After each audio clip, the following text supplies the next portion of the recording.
What's going on, everybody? Big Dog Brett. Welcome back to the channel. Today we're going to be talking about the Clemson 2021 season prediction. Don't forget to hit like, subscribe, and share, because I asked nicely. We're going to get into it right after this.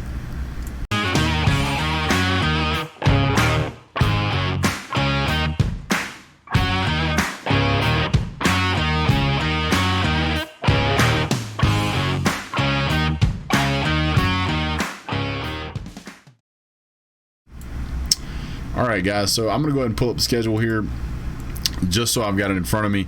I've already made a video of a direct comparison between JT Daniels and Uiagalelei. Both very talented quarterbacks. If you want to see that, I pulled tape on both of those guys, used their highlight reel, and kind of just broke it down as I saw it. But a ton of comments on that video. Love to hear yours over there. Now, before I go any further, I'm going to give you guys an opportunity here to jump down in the comment section and just post what you think the score is going to be before I go through mine. So you got a few minutes, so go ahead and jump into that. I'm going to go ahead and tell you guys right out of the gate, I'm not going to give you my prediction for the Georgia versus Clemson game right out of the gate. You're going to have to wait till the end of the video for that. But suffice to say it, you know, I try to be as unbiased as possible. Sometimes it's tough, but I try to always give an objective reason as to why I believe something or why I don't believe something, and I'm going to do the same thing today. So last year was just terrible all across the ACC. You're trying to figure out which teams could actually present any type of challenge for Clemson this year. It's really difficult to say.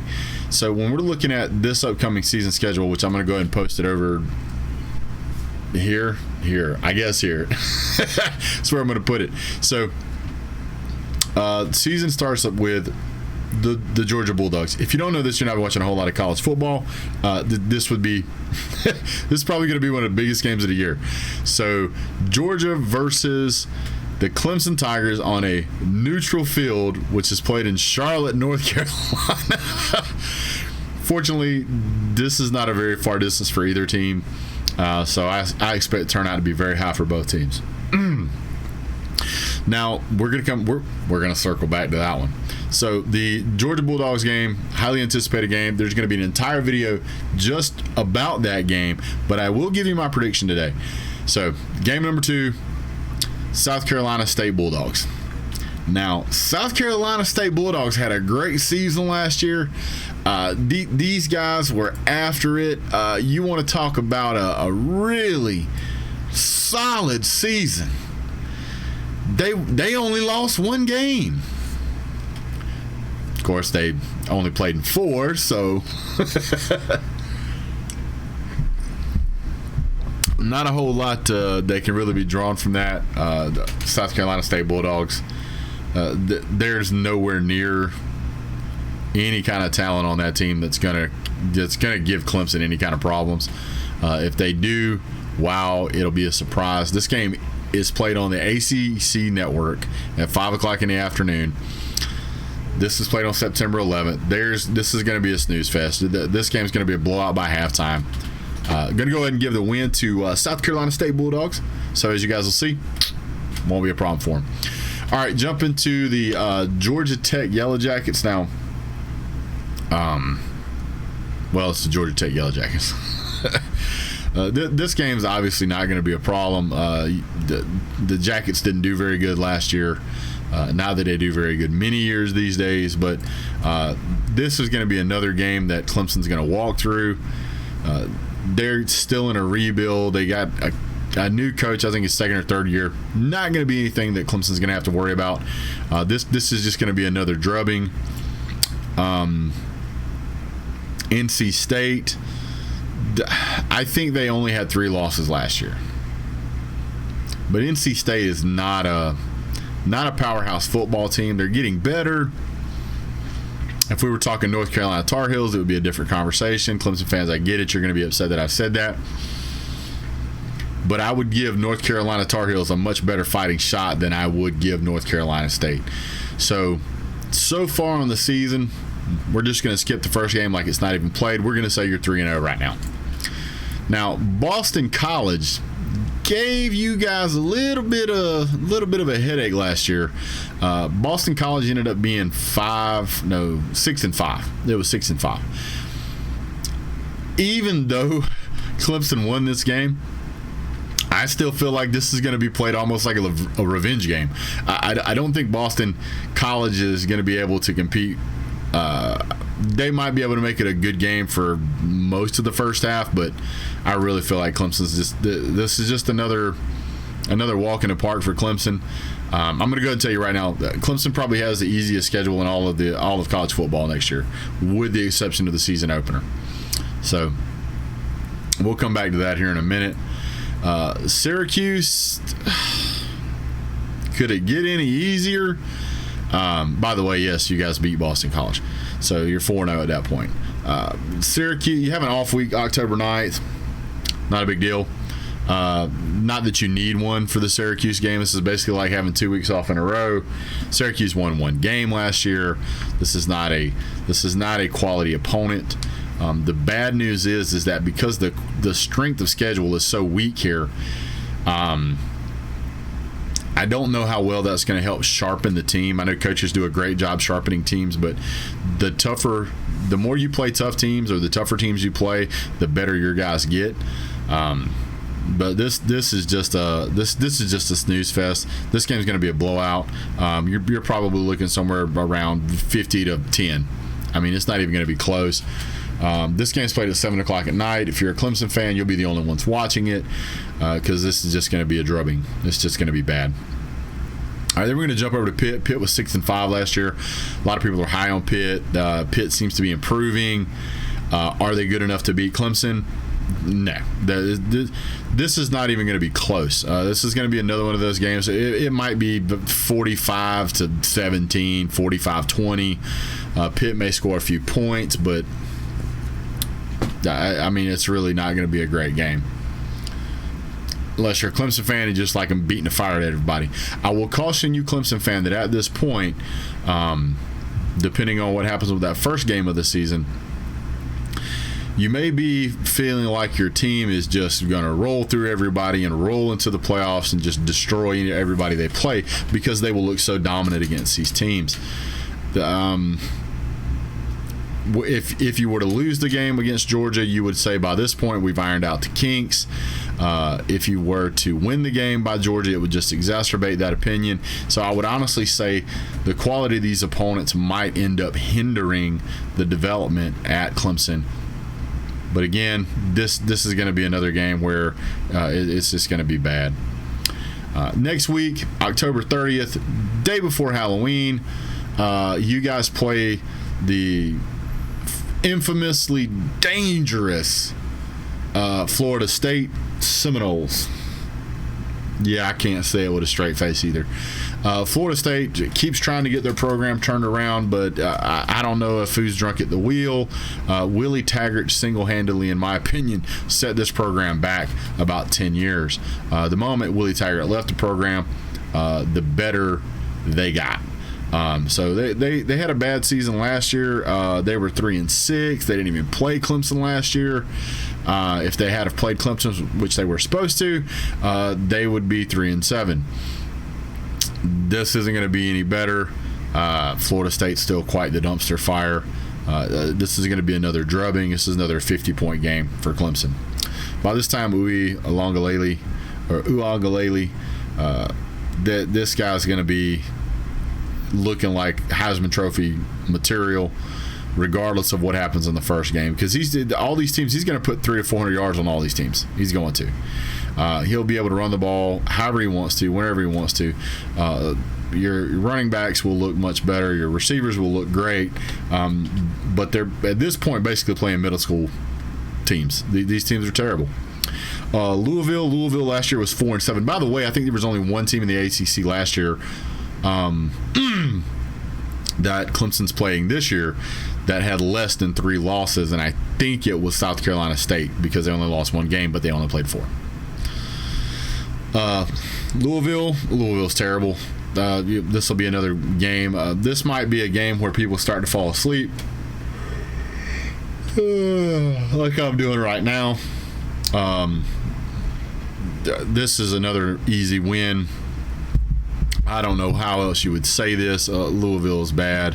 Next week you play UConn. Great basketball team, not a football team. This is another. This is played at home.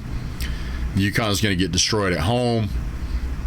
And then October 27th, right after Thanksgiving, you guys play South Carolina at Columbia, South Carolina. It is possible that this is either the worst team or next to worst team in the SEC. I don't think you guys played last year. South Carolina, I hate to tell you, they're going to wear you out. They're going to be looking forward to the ACC championship. They're not going to be worried about this game. Shane Beamer, the head coach of South Carolina, is going to have no answers for all of the talent that's on Clemson's roster. Clemson's roster is full of 4 stars and 5 stars, outstanding talent. Brent Venerables and Dabo Swinney do an outstanding job of coaching these guys up. All the coaches at Clemson have been there 4 to 5 years minimum. I think some have been there 14 or 15 years. I think the newest one might be 1 year, and I think it might be the running back coach. I'm not exactly 100% sure on that. Can't remember all these coaches, guys. But at the end of the day, what you're looking at here is, regardless of what happens during the Georgia game, Clemson's going to walk through this schedule. This is an incredibly easy schedule. This looks like some type of schedule out of the Mountain West or something. These teams in the ACC have gotten so abysmal. The only team I think right now in the ACC that could give Clemson any kind of fight would be North Carolina Tar Heels, and you guys don't even play them this year. So you might see them in the ACC championship. Maybe Miami could give you a run for your money, but again, you don't play them in the regular season, so nothing to worry about here. Now, what I will say is, regardless of the first game of the season against Georgia, it's not going to matter whether you really win or lose that game, other than bragging rights and maybe some ranking. But by the time you walk through all these other teams, you're going to end your season at the most with 1 loss before you walk into the ACC championship. And whoever you play in that, you're likely going to destroy anyway, so you're going to end up with a college football playoff.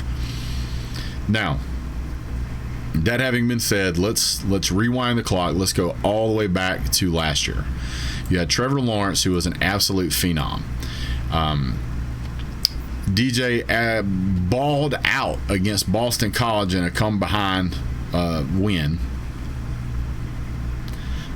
And you guys lost without Trevor Lawrence to Notre Dame, which actually played really well that game. Then Trevor Lawrence gets back in the ACC championship, and they beat Notre Dame. And you guys won't be playing Notre Dame this year unless you play them in a college football playoff, which I don't think they deserve to play in. But yeah, so in my personal opinion, this is a walk in the park. This is not going to be an issue for you. You should be able to walk through this schedule with no problem. So